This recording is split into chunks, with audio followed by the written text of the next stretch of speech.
covering the stories that impact your life, your town, your state, and your future. This is the Means Report with your host, Brad Means. Hello, everybody, and welcome to the Means Report. We certainly appreciate you spending part of your day with us. So excited to kick off this new year with great editions of the Means Report. We had Mayor Garnett Johnson on to lead us off last week, and in fact, it was a conversation with the mayor on the way out of the studio that led to today's topic. It's public housing in Augusta. You think you know how public housing works, but I promise you, there's so much information that is not out there, and we're going to let you know about it today to understand what the city of Augusta is doing to help those who need a roof over their heads and to help them continue to build their lives going forward. Also, improvements to housing. Have you driven by a public housing area and thought, well, it could use some renovations, some updates? Well, those things are happening, and we'll tell you all about it. Also, of course, we're going to wrap up the Means Report, as we always do, with ways to stay in touch with us. But first, let's welcome the Deputy Executive Director from the Housing Authority of Augusta. He's Doug Freeman. Doug, I know you're a busy person, and I appreciate you taking time out of your schedule to be with us. Well, thanks for having me here this morning. Absolutely. Here's a general question. I know we could probably spend the next 30 minutes answering this one, but what is public housing? I picture it as housing that the government either pays for you or they help pay for you. Is it that? Is it all of the above? Generally, that's it. So public housing is broken down into two parts. That's the traditional public housing, which is properties that the Housing Authority owns, manages, and maintains, and then provides low-income families housing at a reduced rent, which is subsidized by the government. Mm-hmm. The other part of that is the Section 8 program, and that's privately owned housing that a landlord rents to somebody, and we issue a voucher to that family that they can use to subsidize a portion of their rent. Okay, I never really understood that, and we'll ask about the sections a little bit later, but if I'm hearing you correctly, I own a building, I partner with the Housing Authority, and y'all will pay me if I let eligible folks stay there? Right, so we pay based on the income of the family. Yeah. We subsidize a portion of their rent. So is the Housing Authority the first stop for people? If they find themselves in need of a home, they would come into your building, your office? So generally speaking, because we have such a large waiting list of people, we don't accept walk-ins for immediate assistance. One of the things that the Augusta Housing Authority does not do is provide emergency assistance. Okay. Due to that wait list, it could take anywhere from 6 months to 6 years to be assisted, kind of depending on what the situation is. Oh my gosh, yeah, I wanted to cover the waiting list a little bit later as well. But no, it's good that you mentioned it because it means we're on the right track with this conversation as far as keeping people informed, and I think you just answered this. If you find yourself homeless, if you find yourself displaced, the Housing Authority might not be the stop for you. Where might those folks go? So there are a lot of different agencies that do that type of work, and usually we refer people to the United Way to start with, because the United Way works with a lot of those other agencies, so they can kind of guide or direct somebody into the right direction depending on what their particular situation is. You mentioned Section 8 housing. Are there other sections? So there are. So for example, the Section 8 refers to the 1937 Housing Act, and it's Section 8 of that Housing Act. Oh, okay. Section 9 is traditional public housing. We just call it public housing, not Section 9. Is the term projects an appropriate term? It feels like it's not, but what would you call a housing area, an area of homes that you all either subsidize or provide?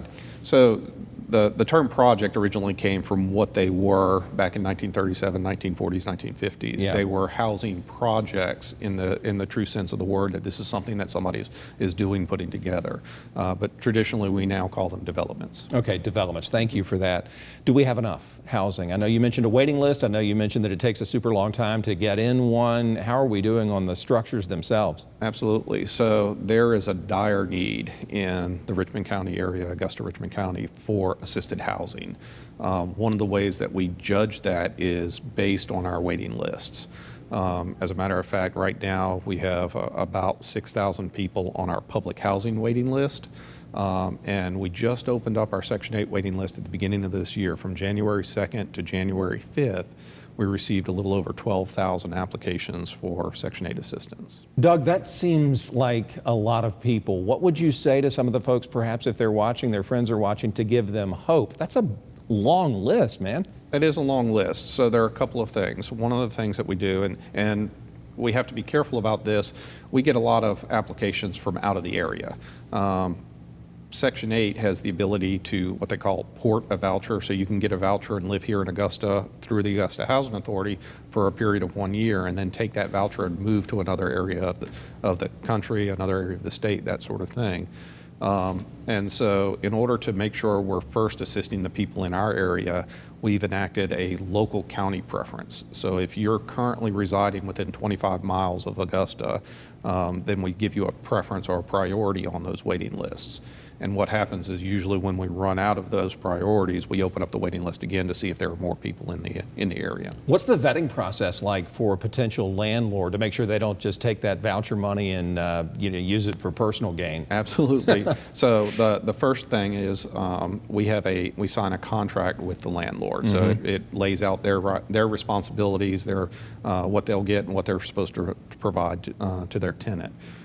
Secondly, we're required to do what's called a housing quality standard inspection of the unit prior to a tenant actually signing a lease and moving in. So before the first dollar is paid out, we've done an inspection of that unit to make sure it meets our standards.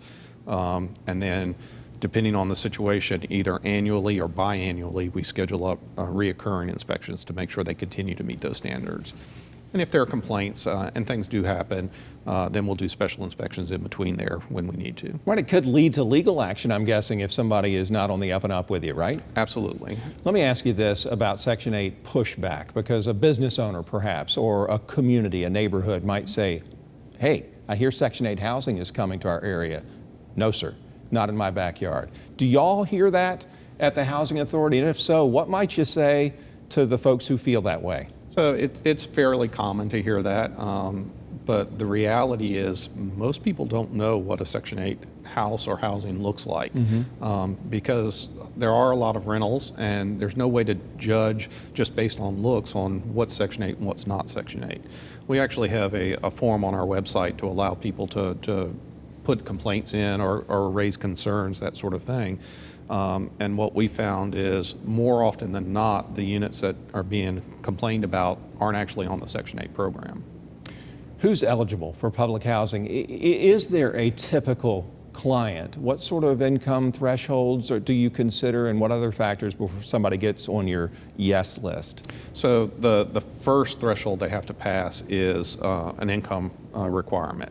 So our programs are designed to help people that are low or moderate income or very low income. Is there a number I make less than X a year? There is, and it's based on your family size, but it's 80% of the area median income. So as HUD releases median income numbers each year, that limit will change. And typically it goes up, occasionally it goes down. And let's just take an average family of four as my last question before we go to our break. How much or how little might they have to earn to be on your list? So I believe a family of four right now at the 80%, which is considered low income, is somewhere around $56,000 per year. Okay, $56,000 a year, and they can get into one of y'all's units, after they go through the process of the waiting list. And the secondary vetting of that is we look at their rental history, we look at their criminal background. When we're putting people into public housing, we want to make sure that they're going to fit in with the neighborhoods that we're putting in. We don't want to put somebody that's going to be a problem for either us, that they don't want to pay rent, they're not going to take care of their unit, that sort of thing, or that they're going to cause problems for their neighbors. All right. Interesting information for sure from Doug Freeman, the Deputy Executive Director of the Housing Authority of Augusta. So what happens after somebody is in public housing? How long can they stay? What happens with them for the rest of their lives as far as home ownership or renting is concerned? Topics that we'll cover with Doug when the Means Report continues.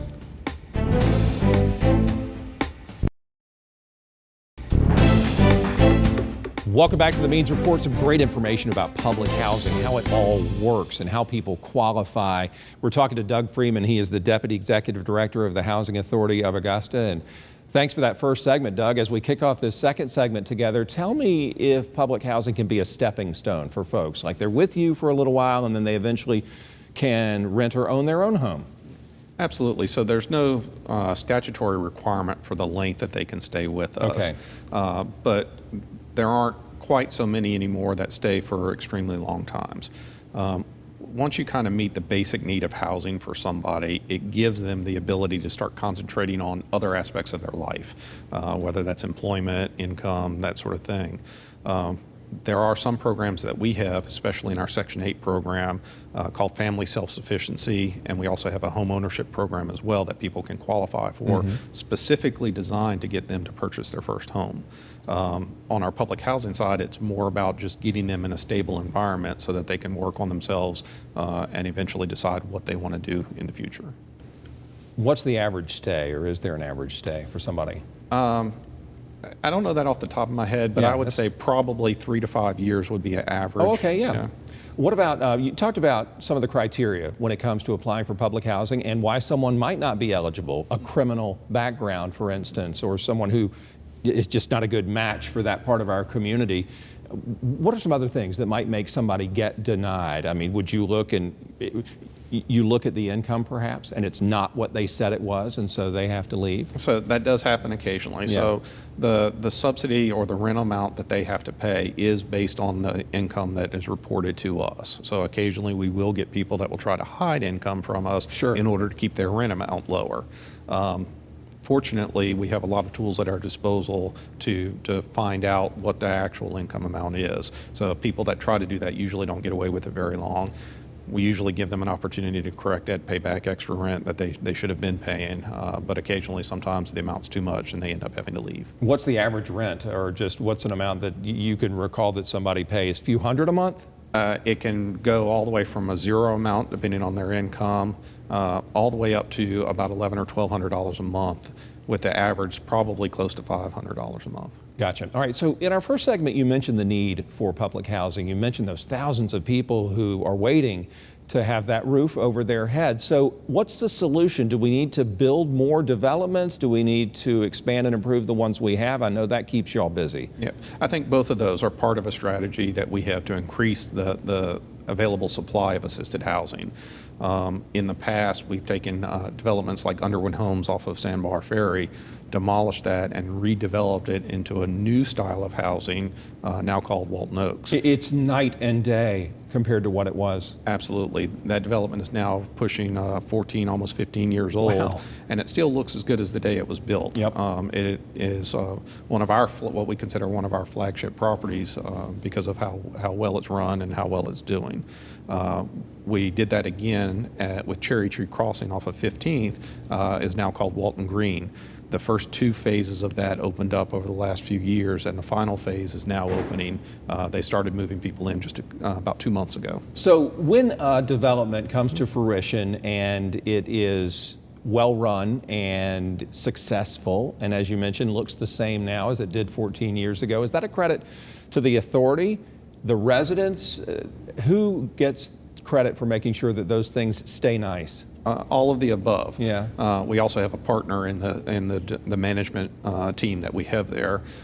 So it's a little bit of all of those. One of the things is if you're put into a nicer place and you have a mixed income development like those two are, where you're not necessarily just warehousing people in whatever fits, then people tend to take more pride in their area. So they take care of it. They vet who they allow to come on the property more so than some of our other properties. So that the management team staying ahead of what's going on, knowing their residents, who's in the units, that sort of thing, as well as the housing authority. Doug, I was at Dogwood Terrace a few weeks ago, spent some time with one of the residents there, and met some of the neighbors. Certainly everything was fine, but that place, and I know this is not news to you, is in dire need of upgrades, and those folks deserve that. Is Dogwood Terrace on your radar? It is. You may recall that we had a meeting with the residents about 1.5 years ago to discuss the demolition of Dogwood Terrace. So we have submitted an application to HUD to demolish and redevelop that property. Similar in style probably to what we've done at Walton Oaks and Walton Green. We don't have plans yet at this point. We're still waiting on approval for that to happen. And so there are 270 units at Dogwood Terrace. Functionally, that development is obsolete. It's not worth spending a lot of money to renovate the existing structures. It's more cost effective to tear it down and rebuild something new. What helps y'all make that determination? Appliances, wiring, just the way it looks? Tell me about that. Yeah, so it's not usually about looks. It's more about the functionality of the buildings themselves. Yeah. So appliances are fairly easy to replace. If something breaks, we can put new ones in. In fact, we just put new appliances in Dogwood just a few years ago.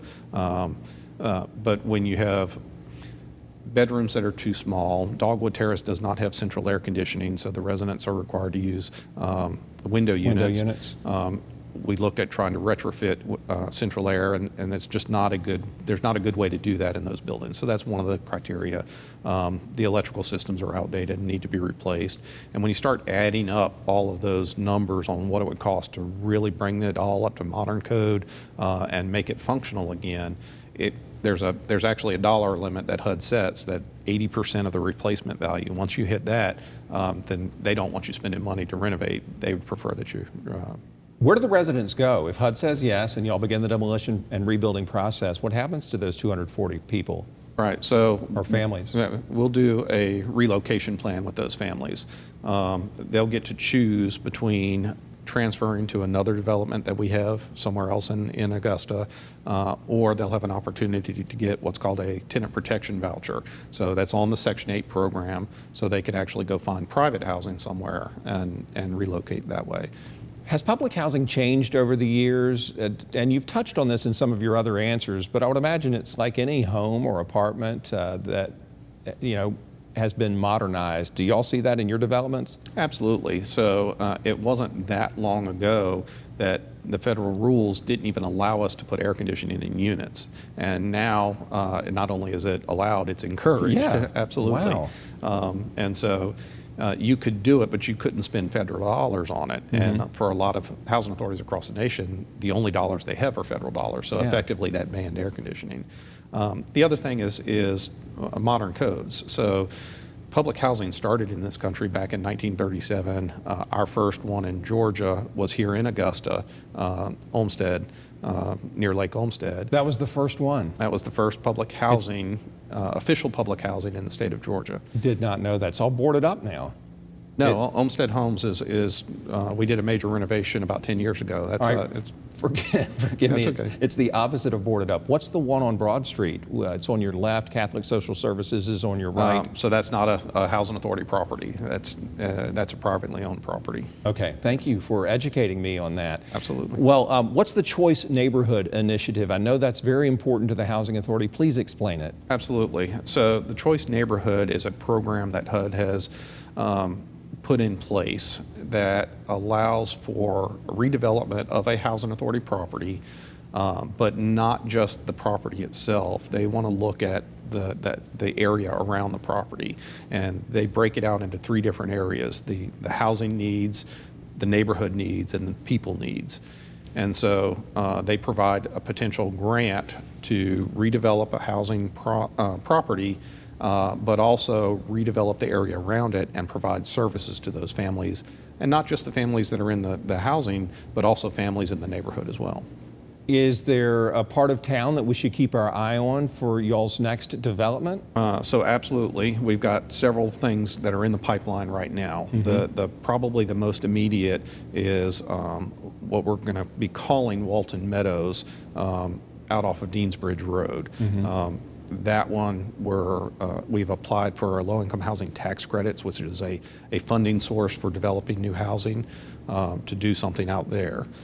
Secondary to that would be Dogwood Terrace, that if we receive that approval, which we expect shortly, then we'll begin relocations, we'll hire a developer and start working on redeveloping that property.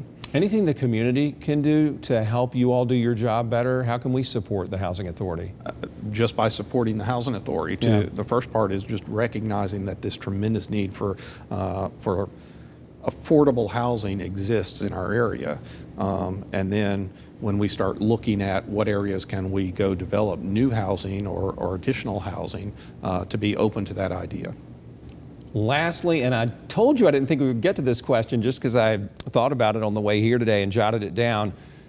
Other than the fact that y'all both have housing in your name, what's the difference between the housing and development folks and the housing authority that you're with? Absolutely. So the Housing and Community Development Department is a department of the Augusta Richmond. So they are city employees, and they deal with a different pile of money that HUD gives to cities, CDBG grants, home grants, that sort of thing. They are not specifically tasked with providing housing as far as having apartments that people are renting, that sort of thing. Okay. The Augusta Housing Authority is a separate entity. We're not part of the city. We have our own board of commissioners who is appointed by the mayor, but we are a standalone entity. We don't receive funds from the city. Our funds come generally directly from the federal government. And so do y'all ultimately answer to that board, or is it the governor or HUD? While we have a responsibility to answer to HUD because they control the purse strings, right. Our board of commissioners is who our executive director answers to directly. Okay, gotcha. And I appreciate that so much. I mean, your visit today, Doug, I'm telling you, our time flew by. I knew it would. But I've learned a ton, and I suspect the viewers have as well, about what the Housing Authority does, and we thank you for your hard work. And I appreciate the opportunity to come on today. Absolutely. The door is always open. Doug Freeman, Deputy Executive Director for the Housing Authority of Augusta. Jake Oglesby is the director. Give Jake our best, please. And we hope to have you back real soon, Doug. Absolutely. When we come back, how you can help shape future editions of the Means Report. We love your ideas. We value your input. We'll tell you how to submit that when we come back.